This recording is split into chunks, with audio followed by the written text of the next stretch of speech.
გამარჯობა მეგობრებო, ვირჩევთ საუკეთესო ადგილს მასაჟისთვის, რა უფრო ძალიან მიყვარს პირადად მე. ყურზე არ გამისინჯავს, არ ვიცი, აზია რა ვარ. ფეხის მასაჟი ძალიან კარგია ხოლმე მესამეზე. აი კუნთის მასაჟი ფეხზე. არც ეგარ მიცდია სხვათა შორის, არ ვიცი. მუცლის ცოტა არ იყოს, მგონია რომ მუცლის მასაჟი ცოტა არ არის მიზანშეწონილი მერვეზე. სახის მასაჟი, სხვათა შორის ძალიან სასიამოვნოა ხოლმე კი. აი ეს მიყვარს ძალიან. აი ეს მასაჟი ვგიჟდები, ძალიან მიყვარს. ბეკ.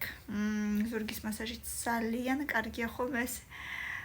რელაქსია ხოლმე ძალიან კარგი. თავის მასაჟი, თავზე კეთდება მასაჟი, არ ვიცოდი. აბა, ჩემ თავს ალბათ მე თვითონ ვერ გავუკეთებ, მაგრამ როგორც ადამიანი, რომელსაც ძალიან აწუხებს ხოლმე თავის ტკივილები, ალბათ მომეწონება. მეექვსეზე arms ხელზე მასაჟი. არ ვიცი, ალბათ კარგია, არ ვიცი. და მეშვიდეზე თითებზე, აი ესე თითის არეში, კი ბატონო. კარგი იქნება და მე ძალიან მომეწონა თავის და ზურგის მასაჟი ძალიან, აი ესე კისრის მასაჟი, სუპერ. ბევრი ლაიქები, ბევრი კომენტარები და აუცილებლად იქნება მეორე ნაწილი დროებით.